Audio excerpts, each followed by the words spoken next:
you to get out your chapter 3 notes, and we're going to start on chapter 3, which covers bonding, molecular shape, and molecular polarity, as well as naming and classifying ionic and covalent compounds. So, just to make sure in the chat, is everyone able to, the chapter 3 notes again are available on Canvas. Is everyone able to access the chapter 3 notes? Is everyone able to pull up the chapter 3 notes from Canvas? Yes. Perfect, perfect. So let's get started then, and let's talk through chapter 3. So let's have a little bit of review first, and let's talk about elements. So here's the periodic table. There are our metals, which are in the majority of the periodic table, but primarily occupy the bottom left-hand side. The metalloids, which occupy the dividing line between the metals and nonmetals, and the nonmetals, which are primarily in the upper right-hand side of the periodic table. Now, the reason why I'm talking about metals, nonmetals, and metalloids right now is because it gives us the tools to begin to write out element formulas. So our atomic elements, as we discussed from chapter 1, are primarily metals and noble gases. Atomic elements have formulas with just a single atom. So for example, sodium, which is a metal, has a formula of sodium solid, just one atom in the formula. Likewise, helium, which is a noble gas, also exists as an atomic species where we have one atom in the formula. Does this make sense to everyone? Does this look like review to everyone from our section where we talked about formulas? So the other type of species are our molecular elements. One moment. And if you have a question, don't be shy to unmute and ask. For our molecular elements, these consist of our nonmetals and metalloids. And molecular elements can be broken into two categories. Our diatomic elements, which consist of two atoms, which are primarily our halogens, oxygen, nitrogen, and hydrogen. So for example, hydrogen in its element form, or its elemental form, exists as H2 gas. Likewise, halogens. What's an example of a halogen? What halogen should I write the formula for? Chlorine? Chlorine, sure. So chlorine would exist as Cl2 gas. Halogens are diatomic. Likewise, fluorine is diatomic. Two atoms in the formula. Does that make sense?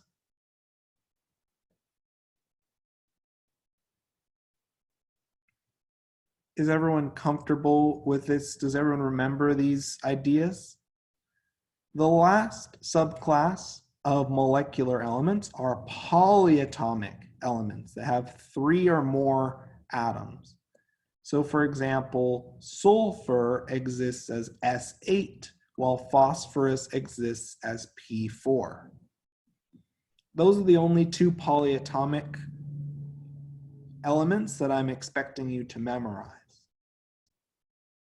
Any questions on the common formulas of elements?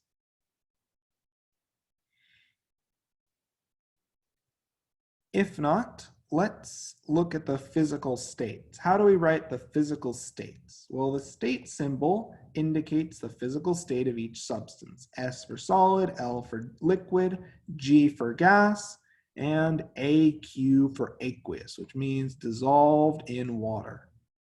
Metals are solids at room temperature. So sodium, aluminum, zinc are all solids. Iron also would be a solid. Magnesium also would be a solid. There's one exception, and that's mercury, which is a liquid.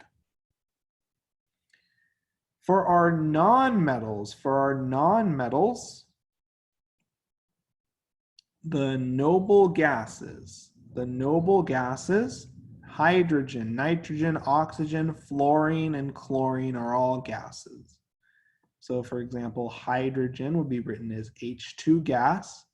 Noble gas, what noble gas should we discuss? What noble gas? Neon. Noble gases are atomic elements, and they're also gases. That's in the name. Okay, most of these common gases can be easily rationalized since they're components, either components of the air that we breathe, or they're the two halogen gases. There's one nonmetal that is a liquid, and that is bromine. Bromine is a liquid, so Br2 is a liquid. Most other non-metal and metalloid elements are solids. So if the state symbol isn't found in one of these early lists, it's likely a solid. So for example, S8 is likely a solid. Iodine, likely a solid. Does this make sense to everyone? Does this review look familiar?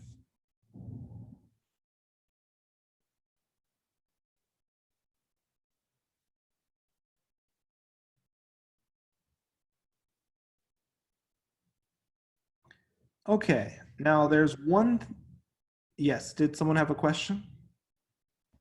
No, sorry, I was just delayed in saying yes. No problem. So there's one word of vocabulary that I'd like you to be familiar with. Allotropes describe multiple distinct chemical formulas of an element with the same physical state. So for example, if we think about oxygen, oxygen is commonly written as O2 gas. This is known as oxygen. However, there's another allotrope, another formula of oxygen in the gas phase called ozone. And you certainly can't breathe ozone. It's quite a reactive molecule. And you can commonly notice that the presence of ozone via this almost musty smell during a thunderstorm, etc. So as we notice, both of these species represent the element of oxygen. We only have atoms of oxygen in our formula, but they have a different formula. Does that make sense?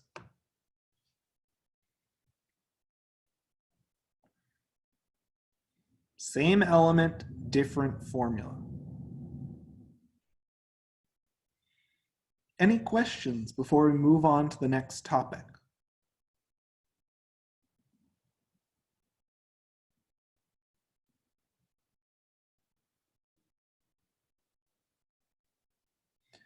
Okay, so let's talk a little bit about ionic and covalent compounds.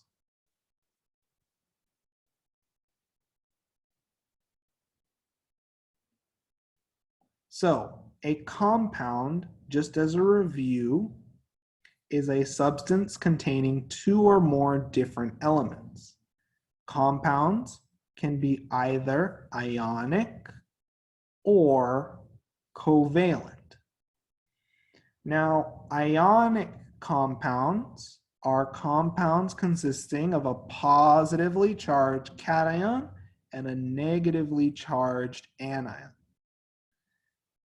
What this essentially boils down to is most ionic compounds are composed of a metal cation and a non-metal anion.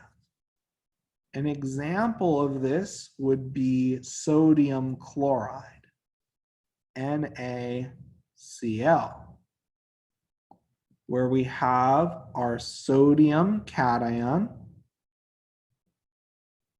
which is Na+, associated with our chloride anion, which is Cl minus. So we typically have a metal and a non-metal in an ionic compound. It doesn't have to be a 1-to-1 ratio. So for example, aluminum sulfide is also an ionic compound. And we can tell that because we have a cation, a metal cation and a non-metal anion. So this metal-non-metal pairing is a signpost that you have an ionic compound. Does that make sense? Is everyone comfortable with that idea? So a polyatomic ion is a charged molecular ion containing 2 or more atoms covalently bonded together. So what do I mean by that? So a common polyatomic ion would be cyanide, Cn minus. So it's a collection of atoms with a net charge. Other examples would be something like carbonate, where we have a collection of atoms with a net charge.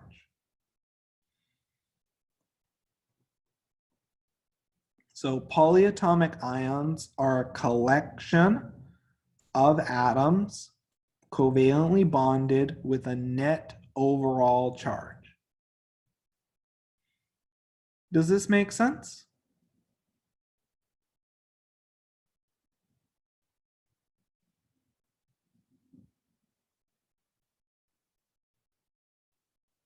Perfect.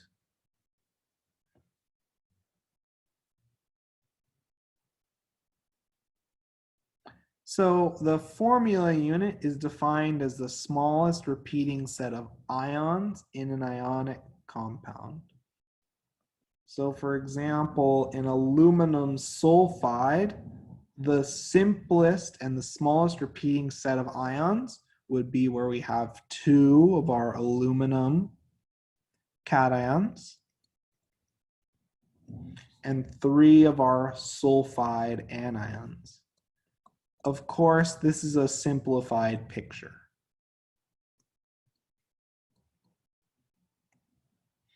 And essentially, this formula unit is repeated to give our overall structure. Now, as sort of a counterpoint to the ionic compounds, a covalent or molecular compound consists of 2 or more atoms of different elements covalently bonded together. And the signpost that we have a covalent compound is that we have 2 or more nonmetals in our formula, and we have a neutral species with no charged ions.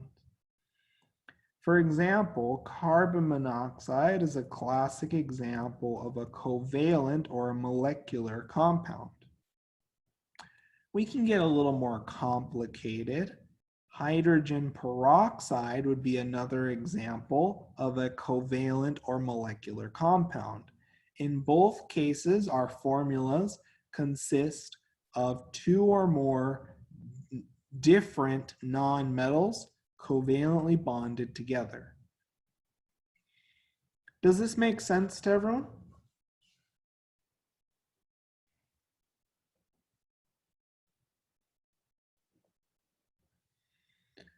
So let's talk a little bit about chemical bonds here. So we know that ionic compounds consist of a metal cation and a non-metal anion. Well, an ionic bond fundamentally is a stabilizing interaction between a cation, such as, for example, sodium plus, and an anion, such as chloride minus. Now, opposite charges attract.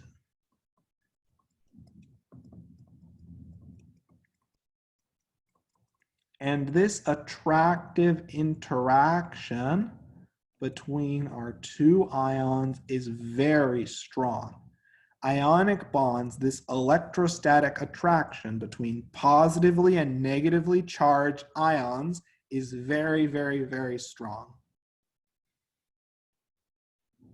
And we see this by the fact that the melting points are very high for a lot of ionic compounds. So we can see this by the fact that the melting point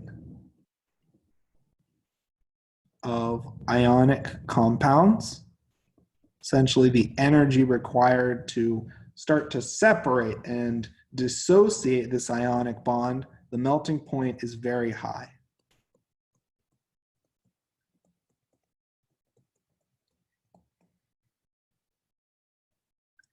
If we think about covalent compounds, as we discussed, are composed of two or more nonmetals.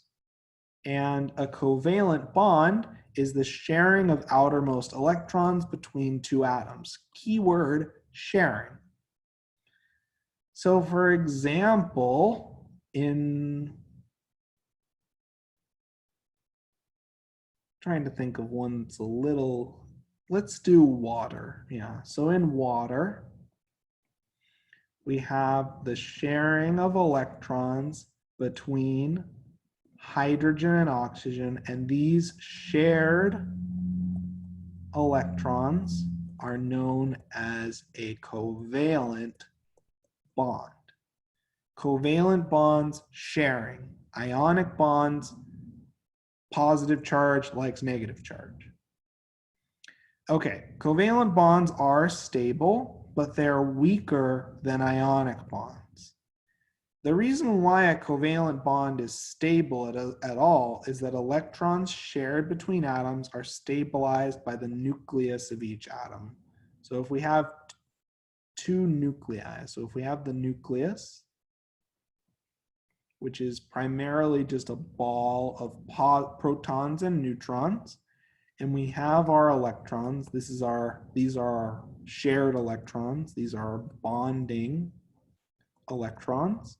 These bonding electrons are stabilized by each atom's nucleus. So it's beneficial to share electrons because those electrons are able to interact with and be stabilized with both nuclei for each atom. Is everyone comfortable with the idea of ionic and covalent bonds? Any questions?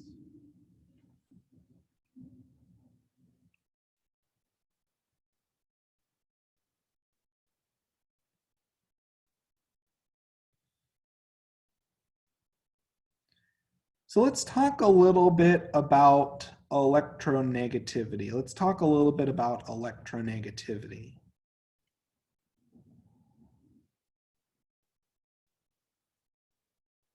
So what is electronegativity? Electronegativity is a measure of how readily a nucleus attracts electron density in a chemical bond. How strongly does your atom pull electron density towards itself in a chemical bond? So if I had to draw an arrow for electronegativity trends, electronegativity increases going up and to the right on the periodic table. The most electronegative element, the king of electronegativity, is fluorine. Now, what does this mean? Well, depending on the electronegativity, your atom will pull electron density in a bond more or less effectively. So electronegative elements, such as nonmetals, prefer to form anions. That's why fluorine, in general, prefers to form the anion of F-. It wants to gain electrons. It's very electronegative. Less electronegative elements, such as metals, prefer to form cations. less electronegative elements would rather lose their electrons. They don't hold on to their electrons very strongly. That's why something like aluminum, for example, would much rather form a cation, such as aluminum 3+. So as we see, electronegativity can be thought of as a measure of how readily does your atom pull electron density towards itself and how readily does your atom hold on to electron density. Does this make sense to everyone so far? So you don't have to memorize the electronegativity table, but you should know the trend, that arrow that I've drawn.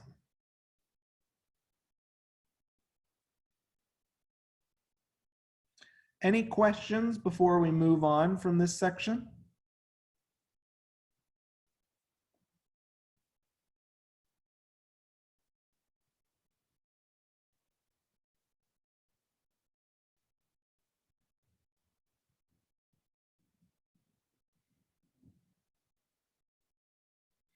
Okay, let's keep going.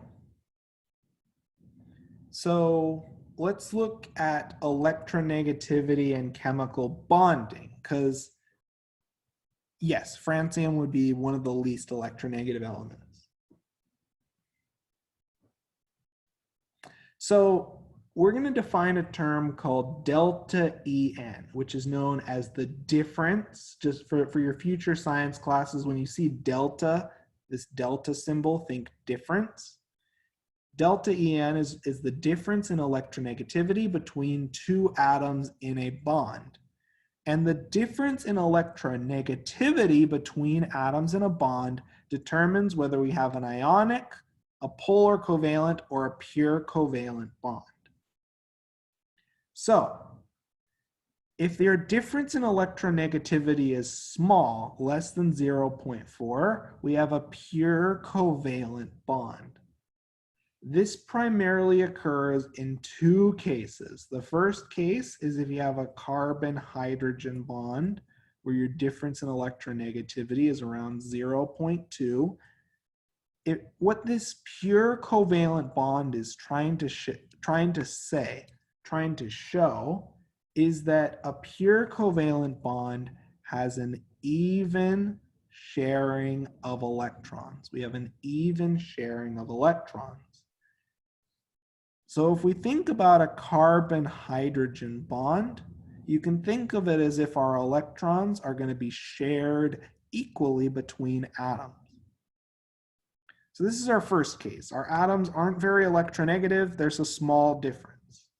The second case can occur where we have very electronegative atoms. So for example, if I bond two fluorine atoms to each other, you may say, well, what's going to happen? Well, the difference in electronegativity, if we have identical atoms, if these atoms are identical, the difference in electronegativity is going to be 0. So even though our two fluorine atoms are viciously electronegative, they both pull on our electron density with the same strength. Think of electronegativity sort of like a tug of war game. The more electronegative your element is and the greater your difference in electronegativity, the more your electrons are going to be pulled towards one of your atoms. And the more your compound will, rather than resembling an even sharing of electrons, start to resemble an uneven sharing. Does that make sense?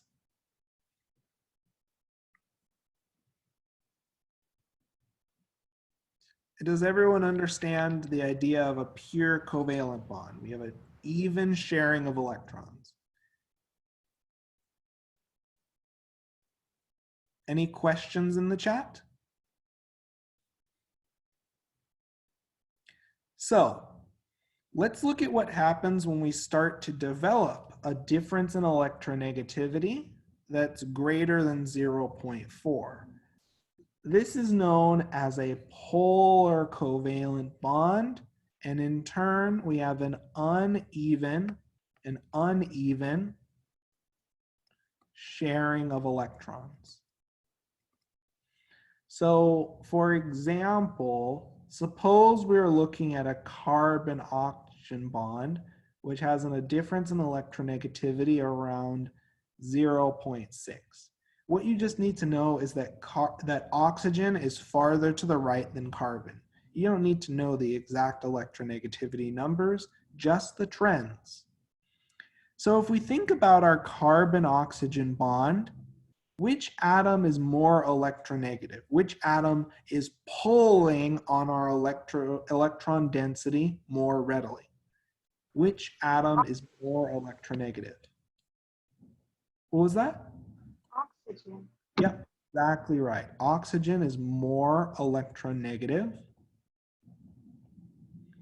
And as a result, in our carbon-oxygen bond, most of our electron density is going to be centered on oxygen.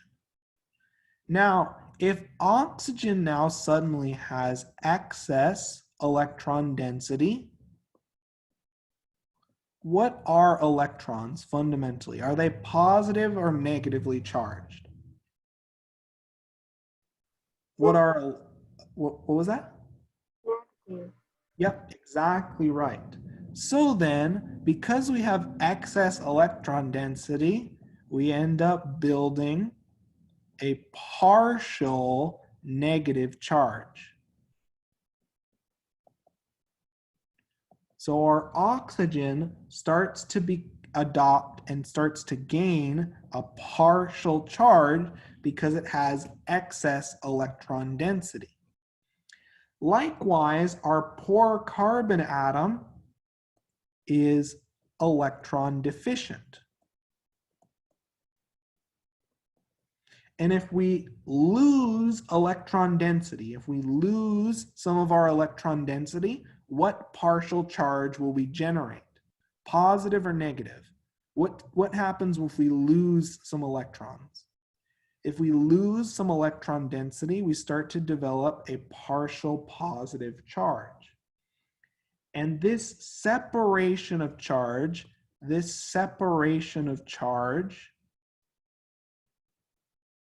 is known as a dipole. And to represent a dipole, we draw an arrow pointing towards our more electron rich or our more electronegative element.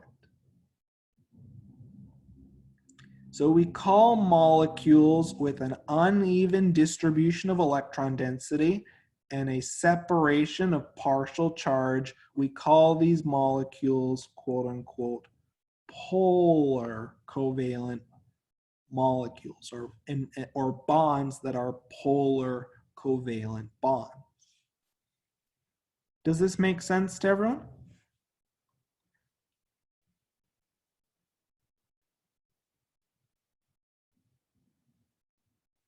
So,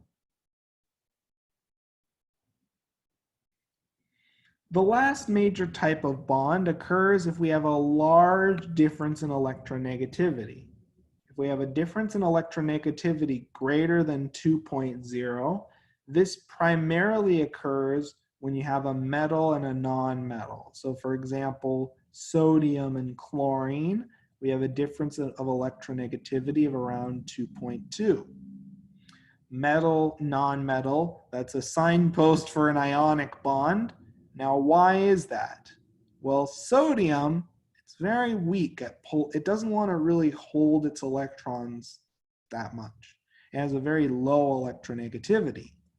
Chlorine, on the other hand, really wants electron density.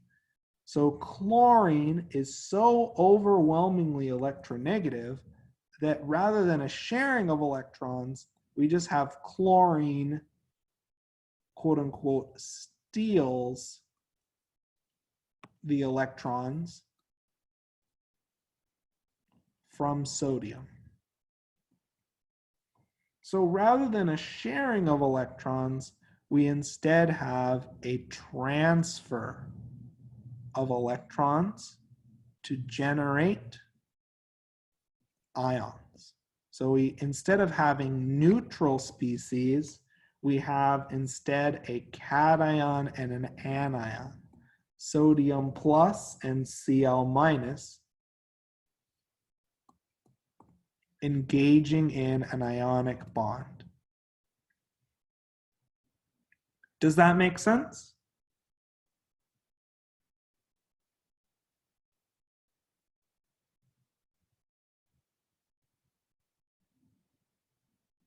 Any questions on these three different types of bonding?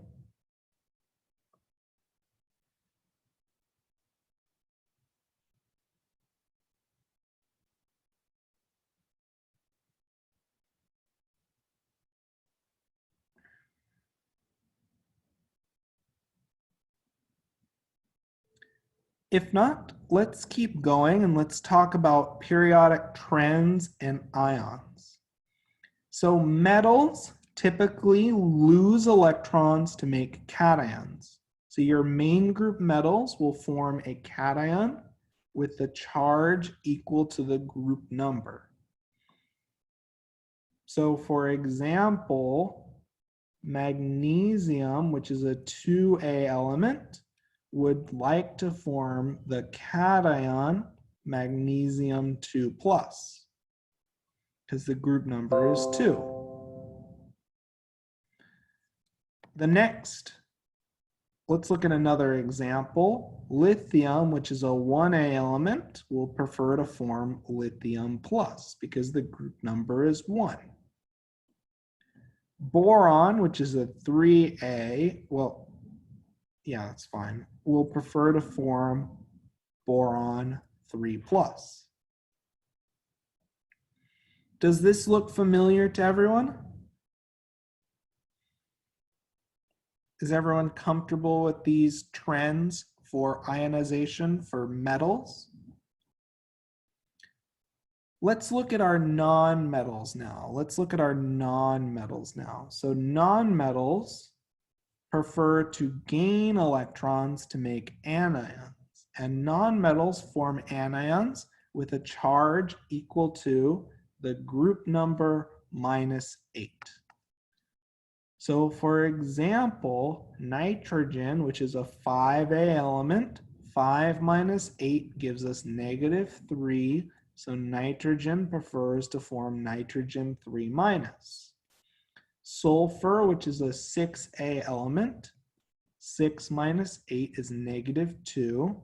And oxygen forms O2 minus. Bromine, which is a 7A element, 7 minus 8 gives us -1, and bromine prefers to form Br minus or bromide. Does this make sense?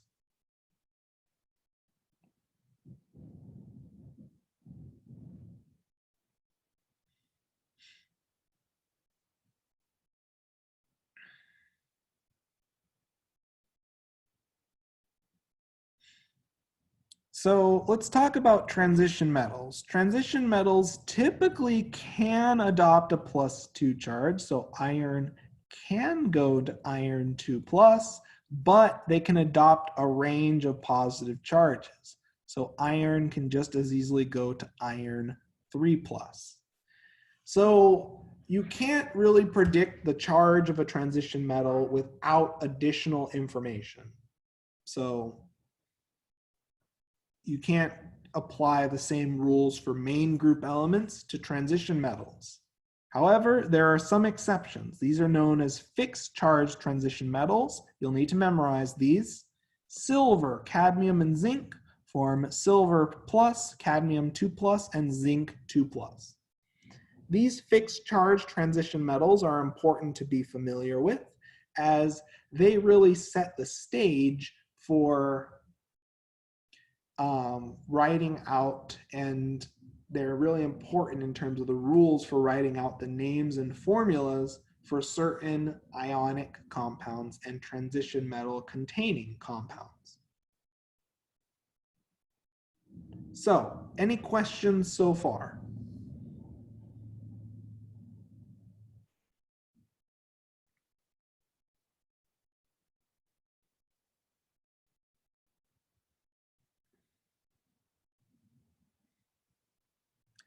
Okay, so let's take a moment and let's predict the charge of the ion formed from each of the following atoms. So let's take about 3 to 4 minutes and work on this example, and then we'll come together as a group to discuss.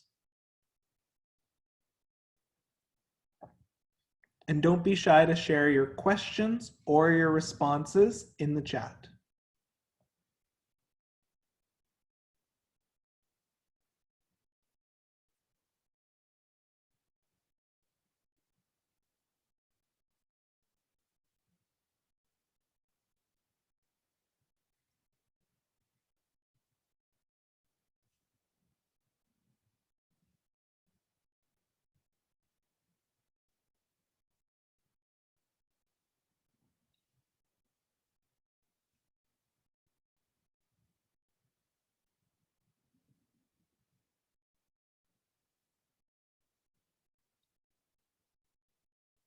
And if you have any questions, don't be shy to ask them in the chat.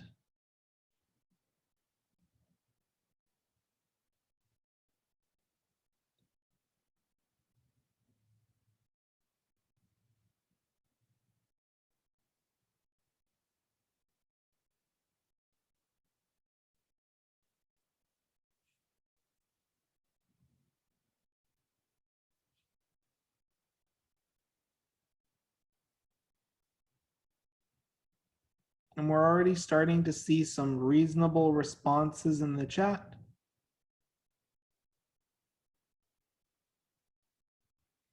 And we'll discuss this example in about another 1.5 to 2 minutes. Let's try to get a few more responses in the chat, just so that way we have a diverse pool of student responses, and so I can provide feedback to the entire class as effectively as possible.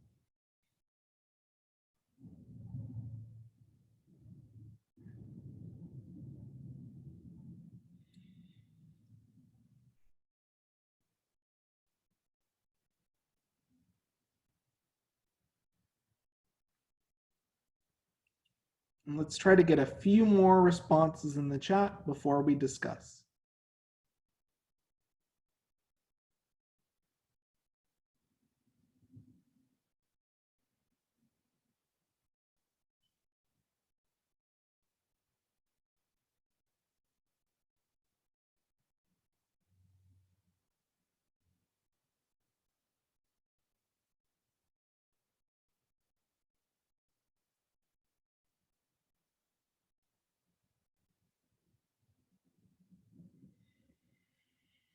Okay, so let's discuss. So magnesium is a group 2A element. So magnesium would prefer to form magnesium 2+.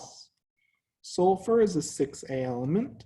Sulfur would prefer to form 6 - 8 - 2, which is sulfur 2-. Silver, it's a fixed charge transition metal, so it will prefer to form silver+. And nitrogen, being a 5A element, 5 - 8 gives us -3, and nitrogen prefers to form nitrogen 3-. Do these examples make sense so far?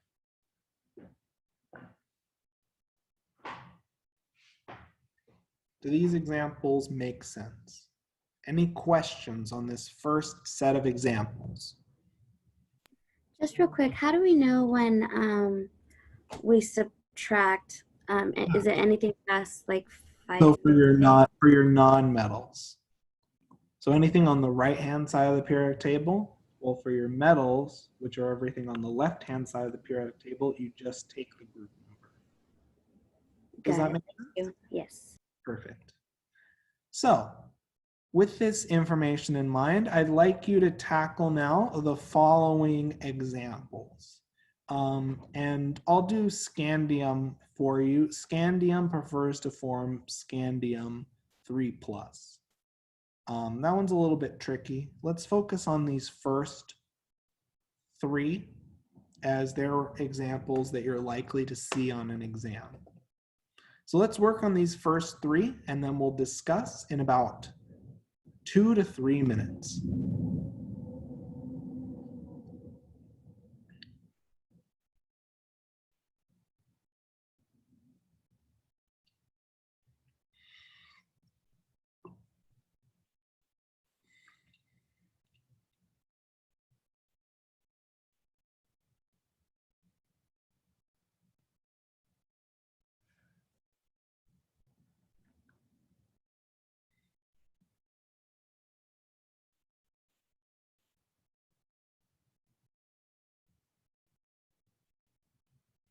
And we're already starting to see some reasonable responses in the chat. Let's keep working on this example and we'll discuss in 2 minutes.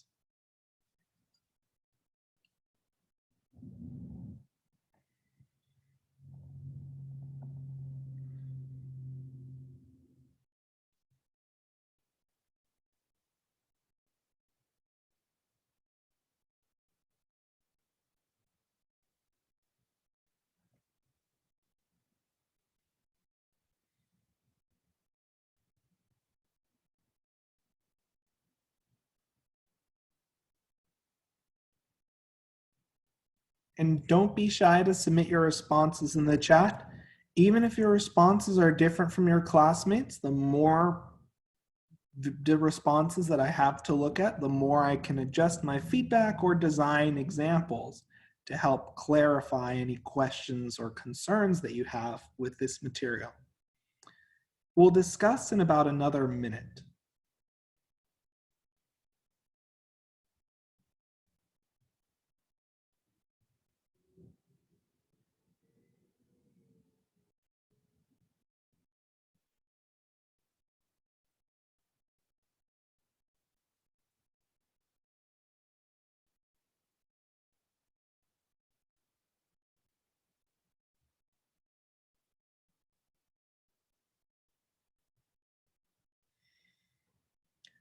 Okay, so bromine is a 7A element. It's a non-metal. So 7 minus 8 gives us -1. And bromine prefers to adopt a -1 charge. Lithium is a 1A element. So it prefers to form lithium plus. Zinc is a fixed charge transition metal, and zinc prefers to form zinc 2+. It is our one of our 3 exceptions. It's a fixed charge transition metal.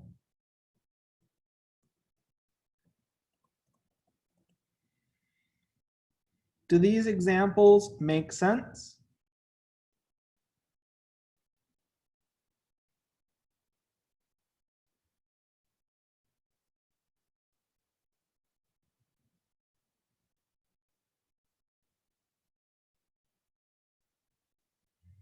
Okay, let's keep going and let's talk about valence electrons and bonding. So atoms typically lose or share their most readily accessible electrons and highest energy electrons, otherwise known as the valence electrons. The valence electrons are defined as the electrons in the highest energy principal energy level, the electrons with the largest N value. And that in turn leads us to a really important rule known as the octet rule, where atoms will gain, lose, and share electrons to reach noble gas configurations, 8 valence electrons. Now, to help us with this, the reason why we teach abbreviated electron configurations is that abbreviated electron configurations can be used to identify the valence and core electrons. So if we look at the abbreviated electron configurations for different elements, we can begin to notice a really important trend. So let's just review this. So chlorine would have an abbreviated electron configuration of argon 4s. Oops. Sorry, I'm thinking of bromine. One moment. Chlorine would have the configuration of neon 3s2 3p5. So how many valence electrons does chlorine have as a 7A element? 7. 7. Exactly right. So what I'd like you to do is I'd like you to write the abbreviated electron configurations for these 3 elements, and I'd like you to identify the valence electrons. And we'll discuss this example in about 3 minutes.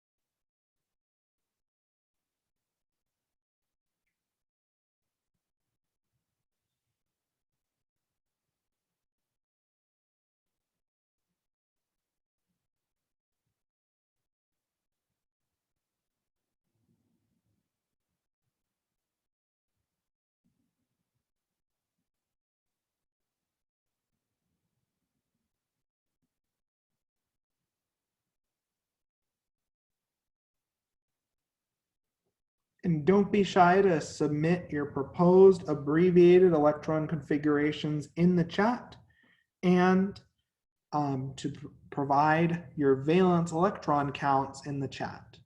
And we'll discuss in about another 2 to 3 minutes. Let's try to get a reasonable pool of responses before we discuss this next set of examples.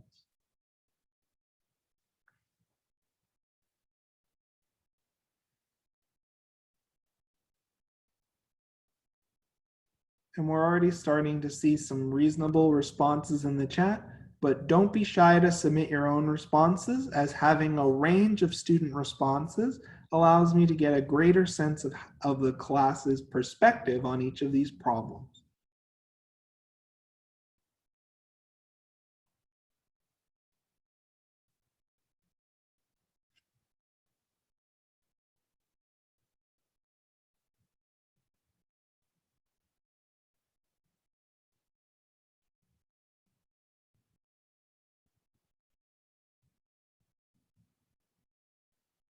And we're seeing a nice pool of responses so far. We'll discuss this example in about another minute to a minute and a half.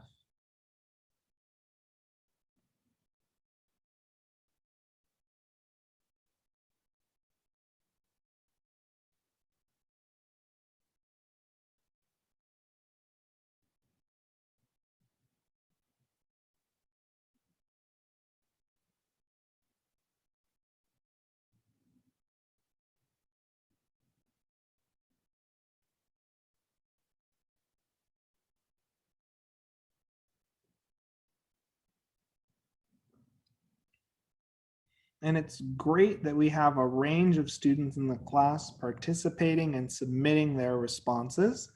So for bromine, as the class has very astutely pointed out, it's a 7A element and has a configuration of argon,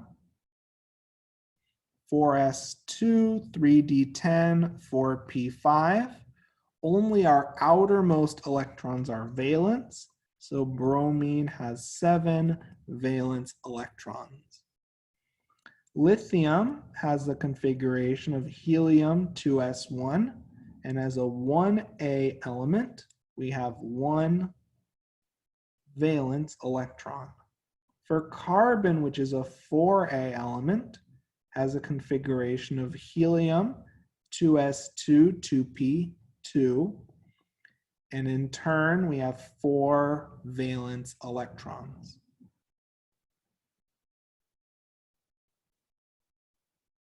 Does this make sense? Everyone comfortable with this example? So, main group elements have valence electrons equal to their group number, right? And we care about valence electrons because they're responsible for bonding and engage, and they're the electrons that are exchanged, gained, lost, shared in chemical reactions.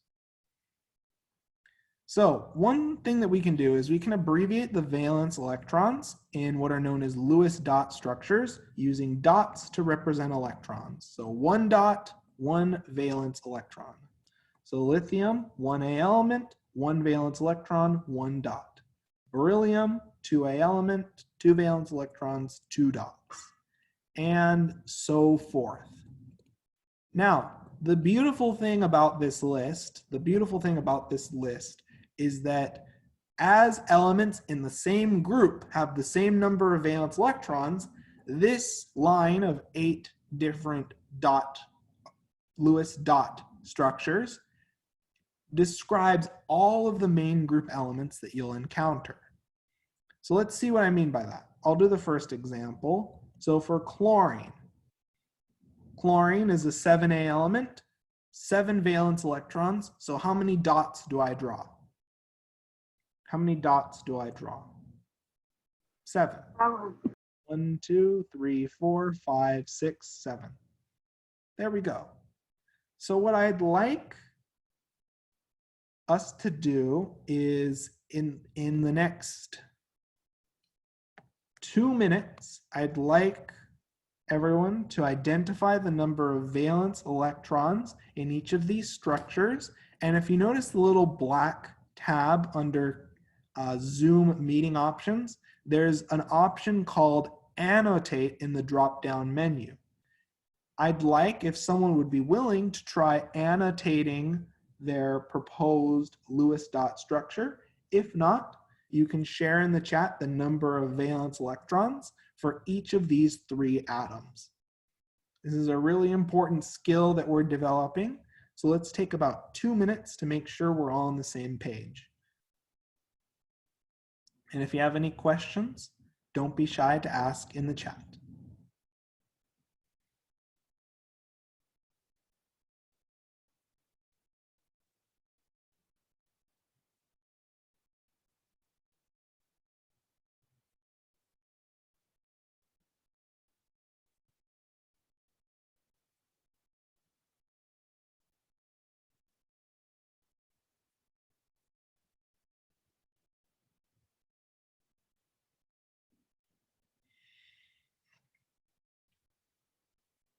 And it's good that we're getting a pool of responses. And we'll discuss this example in about another minute.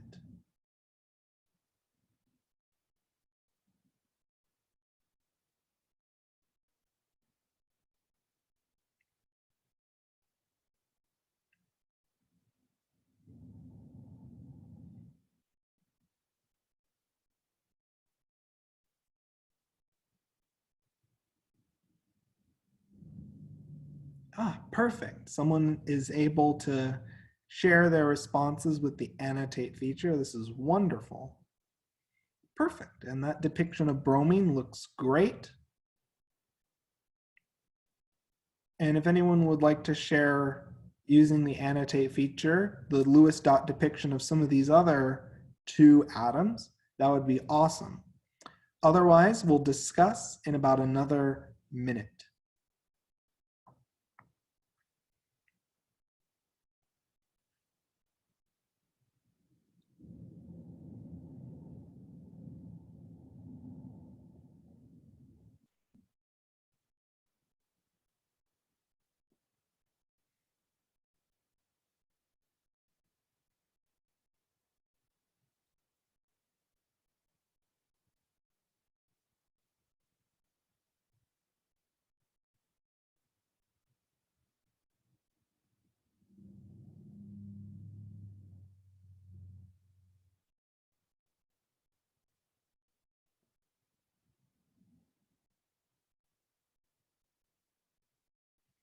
And it looks like we have another proposed response for sodium.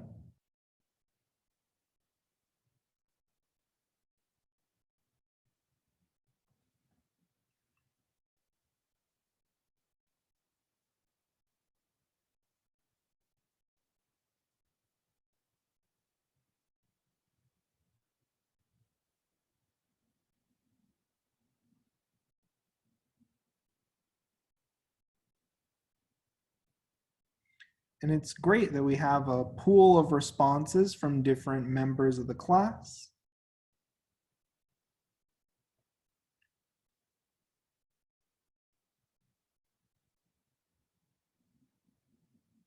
Perfect. So we have a nice, reasonable pool of responses from different students in our class. They all look great. So let's just clear it so I can provide the instructor solution so it shows up on our note set.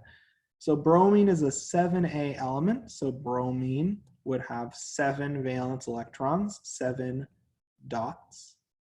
Sodium is a 1A element. So sodium would have 1 dot.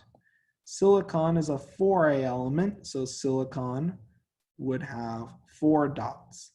And no, it doesn't matter where you put the dots. It's mainly just a way of keeping track of the number of valence electrons. Does this example make sense? Is everyone comfortable with representing atoms in Lewis dot structures?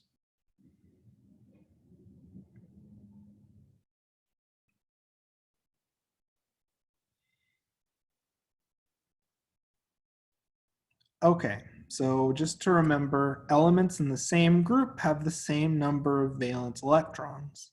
And the nice thing about Lewis dot structures is that they make it really easy to visualize gaining and losing electrons. So just as a reminder, the octet rule, atoms will gain, lose, or share electrons to reach noble gas configurations. Your 1A through 3A elements form cations with charge equal to their group number. So sodium in Lewis dot form looks something like this. So to reach a noble gas-like configuration, we just need to lose this one electron to generate sodium plus. Likewise, we remember that 5A through 7A elements form anions with charge equal to their group number. So for example, chlorine, which has 7 valence electrons, in order to have a complete octet, all we need to do is gain 1 electron. And that in turn gives us chloride, Cl minus. This is part of why Lewis dot structures are pretty nice, is they give you a really nice visual method of tracking, gaining, and losing electrons. As we notice, the resulting cation or anion has a noble gas configuration. In this case, 8 valence electrons. Transition metals typically lose their s orbital electrons to give cations. That's why most transition metals adopt a 2+ charge as they lose their s electrons. In many cases, you can lose the outermost s and d orbital electrons. So for example, for scandium, as it's pretty early in our set of transition metals, has the configuration of argon 4s2 3d1, and it can lose these valence electrons to form scandium 3+. Does this refresher make sense to everyone? Does this refresher on common ionization trends make sense?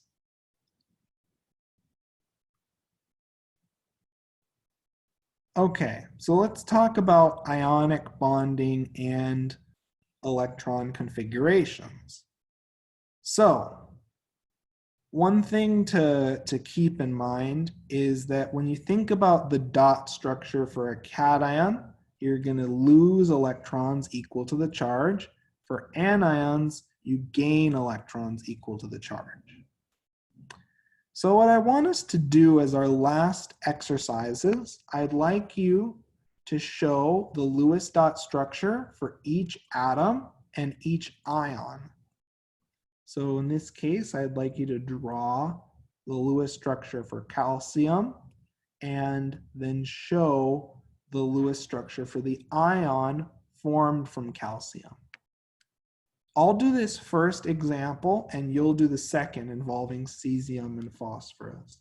So calcium as a 2A element starts off with 2 valence electrons. If we lose our 2 electrons, we generate calcium 2+.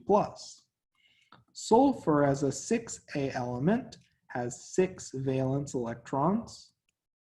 And if we gain 2 electrons, we'll generate sulfur 2-, which has a full valence shell.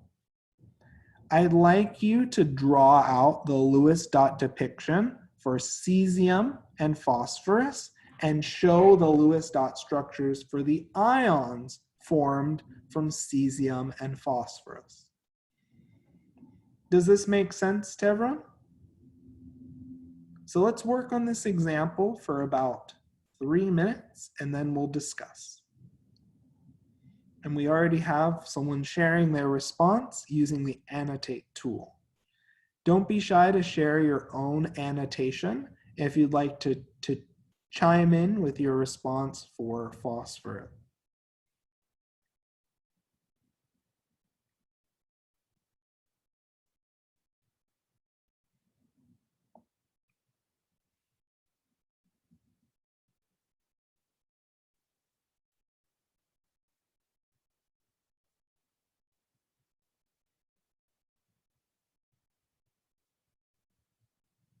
So it's very close, but remember when we gain electrons, do we adopt a positive or negative charge?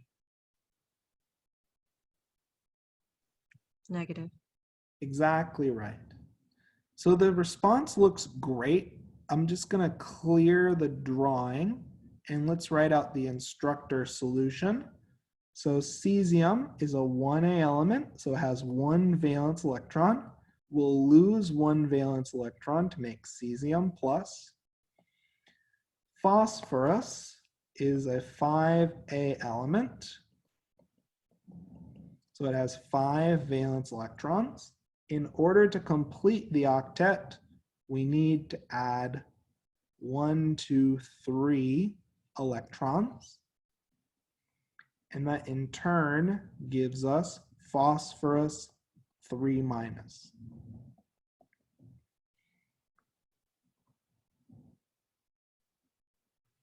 Professor, I don't understand the gain and the loss. Like, where do we get that from? Well, so metals such as cesium prefer to lose electrons, and non-metals like phosphorus prefer to gain electrons. And we gain or lose electrons to reach an octet, which is 8 electrons total. Okay, that make and sense? where do we get like the 3, for example? So Plus 3. so we have 5. How many do we need to add to get 8? Oh, 3. Yep, exactly right. Does that make sense? But how do you know where to start? Like, you're looking for 8 electrons, so where do you look for that? Is that where do we get the 8 from? So this is based on the octet rule. And in general, atoms prefer to gain, lose, or share electrons to reach 8 total valence electrons. 8 total electrons in their outer shell. Okay. Does that make sense? Yes, thank you. Perfect, perfect. So So, for cesium, because it's a metal, we lose an electron? yes, exactly right. And you can draw cesium like this as well, because we've lost our outer shell and now we have our full inner shell on display. Oh, okay. Does that make sense? Yes. Perfect. So we're at the end of today's scheduled lecture.